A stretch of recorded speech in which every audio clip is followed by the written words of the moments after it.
Hello friends, I hope you all are safe and doing very well. So in continuation to our previous video जिसमें हमने कुछ basic accounting terms समझी थी, आज के video में भी हम कुछ अकाउंटिंग टर्म्स को कवर करेंगे। लास्ट वीडियो में हमने जो अकाउंटिंग टर्म्स समझी थी वो थी what do we mean by accounting policy, what do you mean by cash और mercantile basis of accounting, then what is the meaning of depreciation and accumulated depreciation. आज के वीडियो में भी हम कुछ 3 to 4 टर्म्स कवर करेंगे। मैंने board पर लिखी भी है जो टर्म्स हम आज के वीडियो में कवर करेंगे। Business transaction, capital, drawings and operating cycle. Although ये टर्म्स हम कई बार अपने प्रीवियस वीडियोस में यूज कर चुके हैं और मैंने शायद मतलब भी समझाया होगा, लेकिन बहुत ज़रूरी है that we have videos dedicated specifically for these basic accounting terms, ताकि कभी भी हमें कोई अकाउंटिंग टर्म समझनी है तो हम डायरेक्टली उस वीडियो पे आके उन अकाउंटिंग टर्म्स को समझ सकें। तो आज के वीडियो में भी हम कुछ अकाउंटिंग टर्म समझेंगे, starting with the first accounting term business transaction. इस वर्ड को मैंने ऑलमोस्ट अपने हर वीडियो में यूज किया होगा, इसका मतलब भी अब आप लोग समझ चुके होंगे, लेकिन still for the purpose of this video what do we mean by business transaction. इस टर्म को हम दो पार्ट्स में डिवाइड कर देते हैं, business and transaction. First of all, what do we mean by a transaction? Transaction is simply an financial arrangement और an arrangement between 2 or more parties. दो या दो से ज्यादा पार्टीज अगर कुछ अरेंजमेंट में इन्वॉल्व होते हैं, लेना में या देने में कुछ इन्वॉल्व होते हैं जो कि मनी में आप मेजर कर सकते हो, तो वो अपने आप में एक ट्रांजेक्शन कहलाती है। जैसे मैंने अपने फ्रेंड से कुछ बुक्स बोरो करी तो that is a transaction between me and my friend. मैं शॉप पे गई, मैंने कुछ बुक्स परचेज करी तो that is a transaction between me and the shopkeeper, तो दैट्स अ ट्रांजेक्शन। अब यही ट्रांजेक्शन बिजनेस ट्रांजेक्शन तब कहलाती है जब वो बिजनेस की बुक्स पर इम्पैक्ट डालती है, अगर वो बिजनेस से रिलेट करती है, बिजनेस की फाइनेंशियल पोजीशन को इम्पैक्ट करती है, बिजनेस के एसेट्स और लाइबिलिटीज को इम्पैक्ट करती है, तो वो बिजनेस ट्रांजेक्शन कहलाती है। हर transaction should be measured in terms of money, और जो ट्रांजेक्शन बिजनेस ट्रांजेक्शन होगी, यानी जो ट्रांजेक्शन मेरे बिजनेस को इम्पैक्ट डाल रही होंगी, केवल वही बिजनेस की बुक्स में लिखी जाएंगी। कोई भी ऐसे ट्रांजेक्शन जो मनी में मेजर नहीं हो सकती या फिर जो बिजनेस को पर्टेन नहीं करती है, वो बिजनेस की बुक्स में नहीं लिखी जाती है। और जैसे कि हम पहले भी पढ़ चुके हैं, हर बिजनेस ट्रांजेक्शन का डबल इम्पैक्ट पड़ता है बिजनेस की बुक्स पर। एक इम्पैक्ट कहलाता है डेबिट और दूसरा इम्पैक्ट कहलाता है क्रेडिट। इसके कुछ हम एग्जांपल्स ले लेते हैं। जैसे कि बिजनेस ने कुछ गुड्स परचेज करे किसी पार्टी से, तो that is a transaction between business and that third party which is called vendor. Similarly business ने कुछ गुड्स है या सर्विसेज है अपने क्लाइंट को बेची, तो that is a transaction between business and the client. Transaction हो रही है, दो से ज्यादा पार्टीज इन्वॉल्व है, बिजनेस का माल आना जाना हो रहा है, तो बिजनेस पे तो इम्पैक्ट डाल ही रही है और वो मनी में मेजर आप कर सकते हो, तो फिर वो अपने आप में एक ट्रांजेक्शन है। तो this is in whole a business transaction और वो बिजनेस की बुक्स में लिखी जाएंगी। यही बिजनेस ट्रांजेक्शन या तो कैश ट्रांजेक्शन हो सकती है या क्रेडिट ट्रांजेक्शन हो सकती है। अगर ये ट्रांजेक्शन कैश में सेटल हो जाती है, लेना देना कैश में हो चुका है, तो वो कैश ट्रांजेक्शन कहलाती है। अगर ये ट्रांजेक्शन कैश में सेटल नहीं होती है बट सेटल होती है विद अ प्रॉमिस कि मैं आपको इसका कैश नेक्स्ट मंथ में दूंगी, तो फिर वो ट्रांजेक्शन कहलाती है क्रेडिट ट्रांजेक्शन।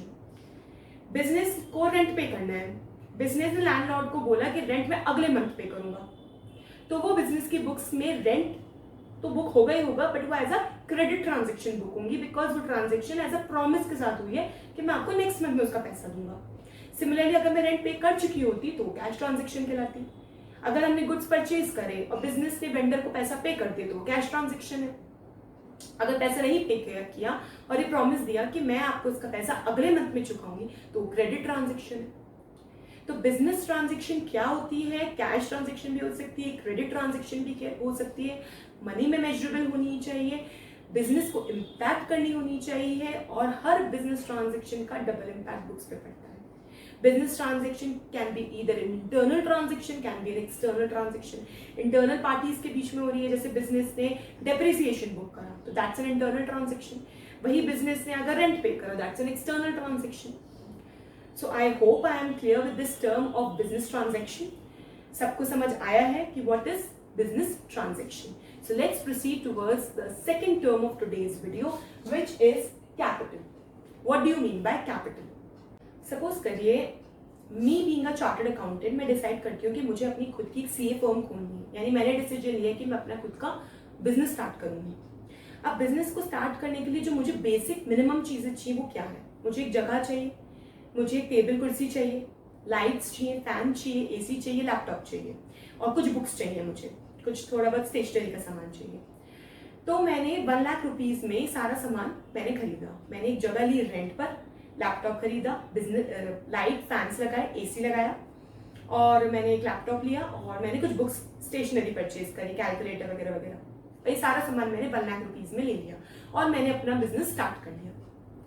अब ये जो 1 लाख रुपीज है जिससे मैंने अपना बिजनेस स्टार्ट किया है, ये 1 लाख रुपीज मेरी पॉकेट से निकले और बिजनेस मैंने स्टार्ट कर दिया। तो बिजनेस के बुक्स में तो बिजनेस के एसेट्स आ गए इन the form of furniture, in the form of laptop, business के एसेट्स खड़े हो गए। और दूसरी तरफ ये एसेट्स जो बिजनेस के बने हैं ये मेरे पैसों से बने और मैं बिजनेस से सेपरेट हूँ। सेपरेट एंटिटी कॉन्सेप्ट में हमने ये पढ़ा था कि बिजनेस ओनर से सेपरेट है, तो मैं बिजनेस में अलग एंटिटी हूँ, बिजनेस अपने आप में एक अलग एंटिटी है। बिजनेस के अब खुद के कुछ एसेट्स हो चुके हैं, लेकिन वो एसेट्स मैंने परचेज करे, मैंने अपने पैसों से परचेज करे। तो एक तरफ तो बिजनेस के एसेट्स खड़े हो गए, दूसरी तरफ बिजनेस ओ करता है मुझको उन सारे एसेट्स के लिए, तो बिजनेस की बुक्स में लाइबिलिटी खड़ी हो गई। ये लाइबिलिटी जो बिजनेस की बुक्स में खड़ी हुई है टुवर्ड्स बिजनेस ओनर, वही कहलाती है कैपिटल।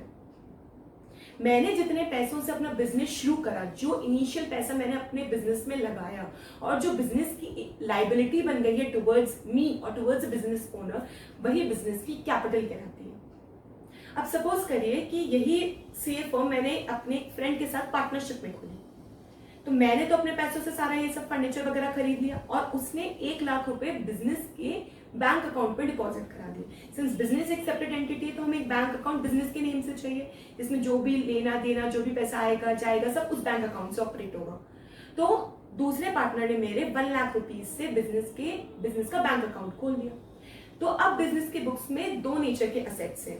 एक तो है current asset in the form of cash and bank balance, दूसरा है उसके fix assets in the form of furniture and stationery and laptop etcetera. और ये दोनों बिजनेस ने अपने पैसों से नहीं बनाया, बल्कि बिजनेस ने 2 पार्टनर्स, 2 बिजनेस ओनर्स की पैसों से बनाया। तो बिजनेस की बुक्स में दूसरी तरफ लाइबिलिटी खड़ी हो जाती है towards it's partners, towards it's 2 partners. हम दोनों बिजनेस ओनर्स हैं, बिजनेस है, बिजनेस की बुक्स में एसेट्स है और दूसरी तरफ liability in the form of capital, जो कि इंक्रीज होगी जब जब हम फर्दर इन्वेस्ट करेंगे, जब जब हम अपना पर्सनल पैसा बिजनेस में लगाएंगे, या फिर जैसे जैसे बिजनेस प्रॉफिट्स अर्न करेगा तो उससे वो कैपिटल बढ़ती जाएगी, क्योंकि वो प्रॉफिट्स भी एट द एंड तो बिजनेस ओनर के ही है।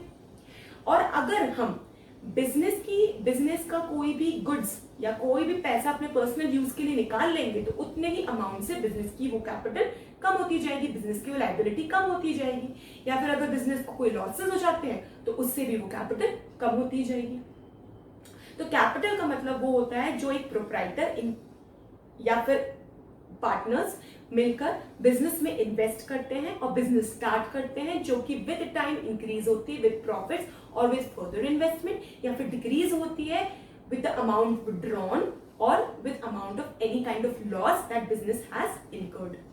तो बिजनेस को लॉस होता है या हम अमाउंट पार्टनर्स या बिजनेस ओनर अमाउंट विड्रॉ करता है, गुड्स लेता है या पैसा निकालता है, तो उससे कैपिटल कम होती है। और प्रॉफिट्स होते हैं अगर हम फर्दर बिजनेस में इन्वेस्ट करते हैं, बिजनेस ओनर्स फर्दर इन्वेस्ट करते हैं, तो कैपिटल इंक्रीज होती है।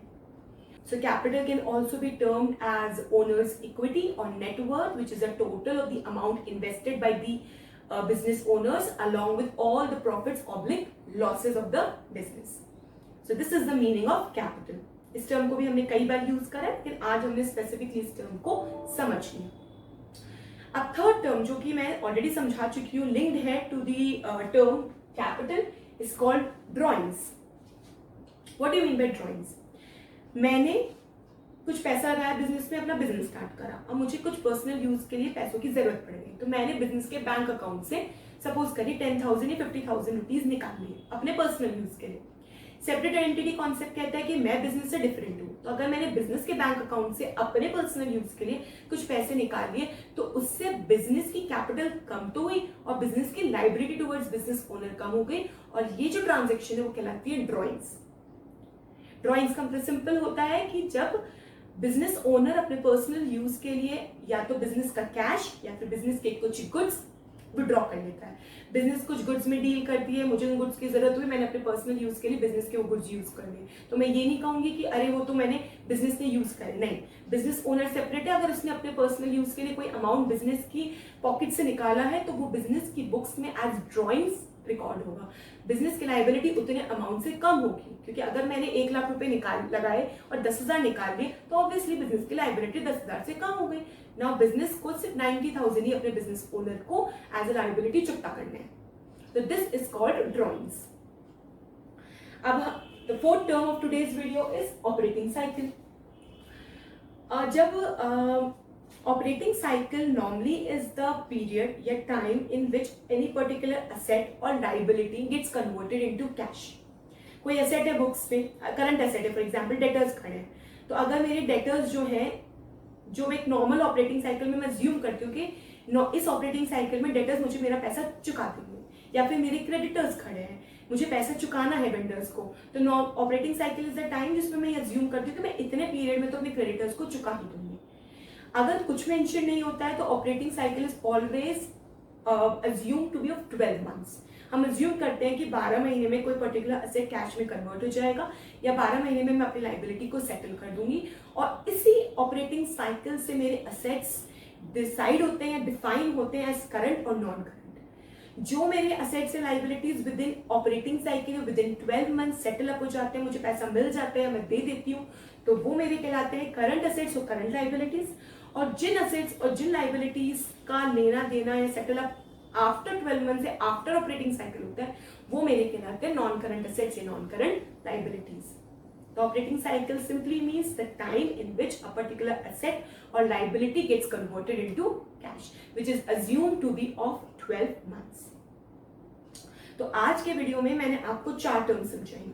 एक मैंने आपको समझाया बिजनेस ट्रांजेक्शन, दूसरे मैंने आपको समझाया कैपिटल, जिसे हम ओनर्स इक्विटी या नेटवर्थ भी कहते हैं, थर्ड मैंने आपको समझाया ड्रॉइंग्स, और फोर्थ मैंने आपको समझाया ऑपरेटिंग साइकिल। इसी के साथ टाइम है to share one of my personal experiences with you all.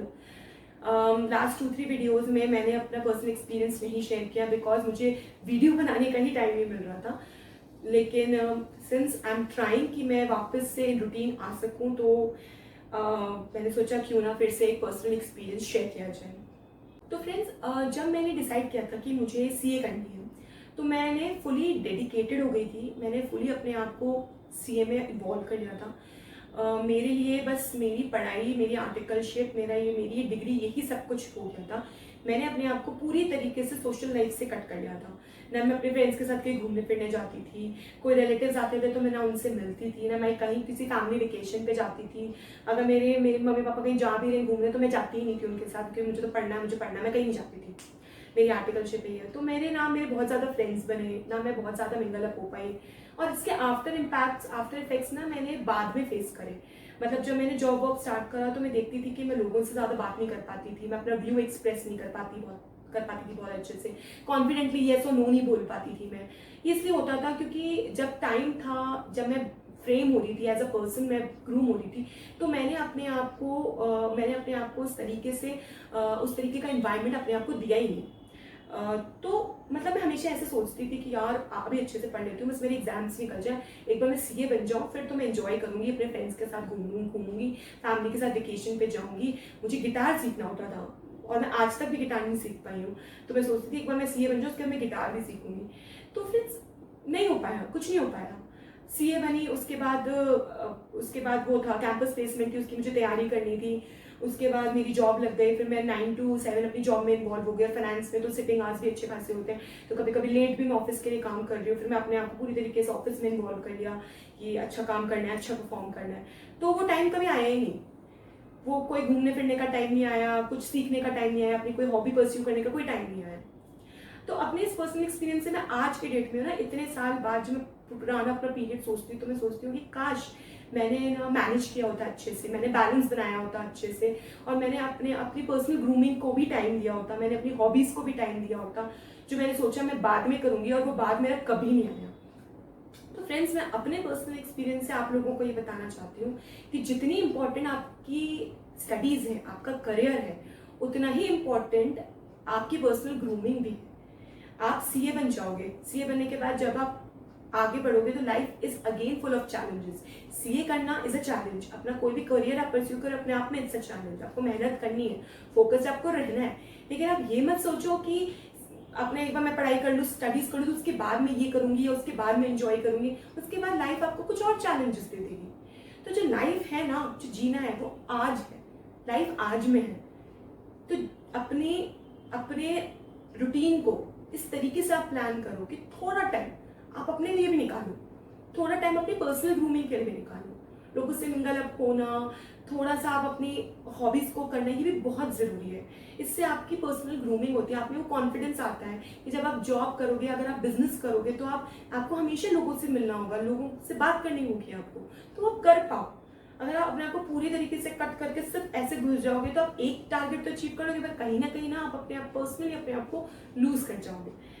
तो फ्रेंड्स, यही है कि करियर पे फोकस रहें, डेडिकेटेड रहें, अपने आप को भटकने ना दे, लेकिन साथ ही थोड़ा बहुत टाइम अपने लिए भी निकालें। चाहे वो अपने एग्जाम्स के बाद जब आप अपने रिजल्ट के लिए वेट कर रहे हो वो टाइम है, या सैटरडे संडे है, एनी टाइम थोड़ा टाइम आप अपने खुद के लिए भी निकालें, क्योंकि वो बहुत जरूरी है आपकी खुद की ग्रूमिंग के लिए। वो आपको एज अ पर्सन बिल्ड करेगा और आगे जाके देख पाओगे कि वो आपको कितना, ये सब चीजें आपको कितना कॉन्फिडेंस दे रही है, because confidence is the utmost most important की, जिससे आपको प्रोग्रेस या आपको सक्सेस मिलेगी।